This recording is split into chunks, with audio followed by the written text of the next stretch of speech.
Olá! Hoje nós vamos estudar sobre as características da escrita dos surdos. De acordo com estudos realizados por Fernandes em 1999, a escrita dos surdos ela apresenta algumas características peculiares.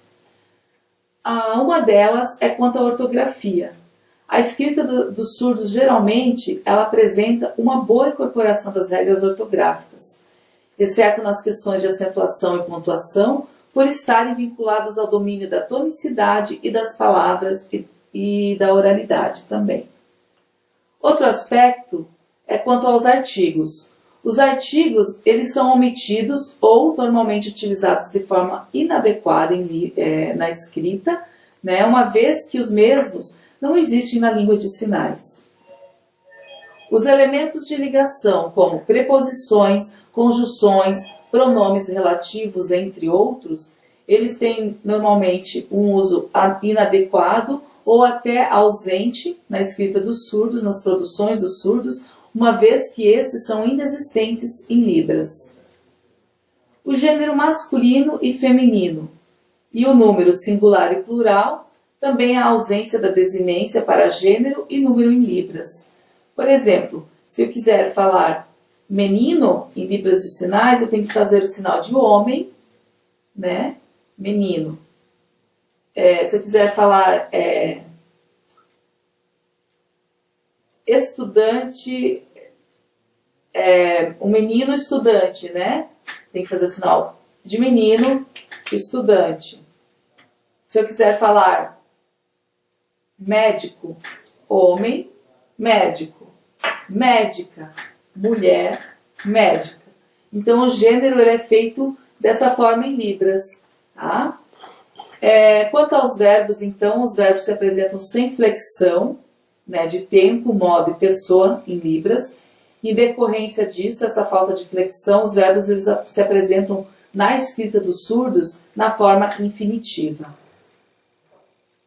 Os verbos de ligação também há omissão, visto que esses não existem em língua de sinais. A flexão de tempo em Libras é expressa através das relações espaciais passado, passado, futuro, futuro e presente, no espaço imediatamente em frente ao corpo do locutor. Então, por exemplo, se eu quiser falar eu estudei, eu, passado, estudei. Eu estudarei, eu, futuro, estudar, estudarei. Eu estudei hoje, no presente, hoje, eu estudei. E a organização sintática, então, em Libras, os enunciados geralmente são curtos, a estrutura aplicada dependerá do contexto, dando ênfase àquilo que se quer destacar. E em Libras, então, a organização sintática básica é sujeito, verbo e objeto, porém podem ocorrer diferenças como objeto, sujeito e verbo, ou ainda objeto, verbo e sujeito.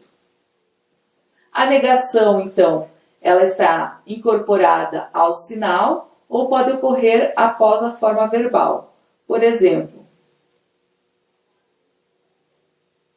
entendi, não entendi,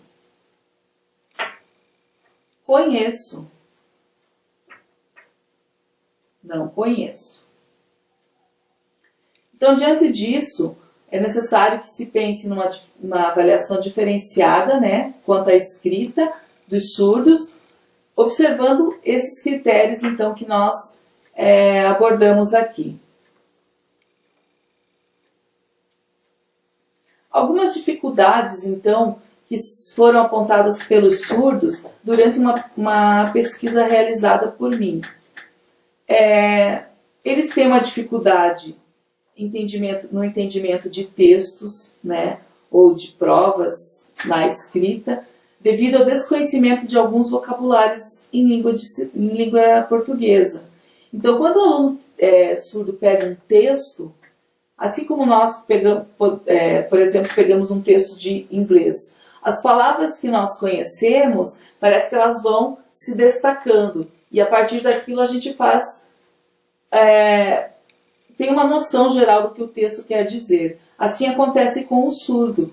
Quando ele pega um texto de língua portuguesa, as palavras que ele conhece, elas vão se destacando e ele vai podendo compreender o que aquele texto quer dizer. No entanto, se forem muitos vocábulos que ele desconhece, isso vai prejudicar o seu entendimento, né? Porque o aprendizado da língua portuguesa está associado ao sinal em libras, né? Para depois se aprender a língua portuguesa escrita com o seu significado, tá? Então, por isso a grande dificuldade, muitas vezes, na leitura de textos. Outra dificuldade que o surdo tem é de ler as entrelinhas de um texto, da linguagem conotativa também, a leitura de provérbios, né? Então, são formas que são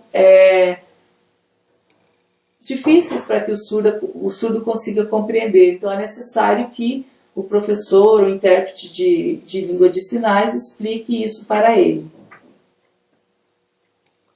Também, quando o professor escreve conteúdos no quadro e vai explicando juntamente, fica difícil para o surdo, porque ele não sabe se ele vai copiar ou se ele vai olhar para o intérprete. Então, ele precisa desse tempo.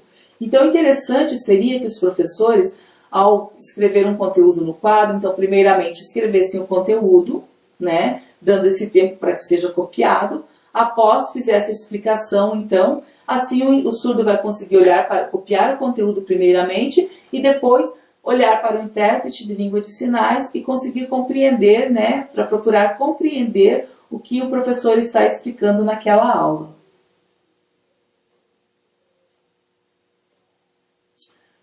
Da mesma forma, se for um esquema, apontamentos no quadro, é interessante que o professor escreva esses apontamentos, né, dê um tempo para que o aluno surdo copie e depois explique para que assim ele possa acompanhar essa explicação com o intérprete de língua de sinais.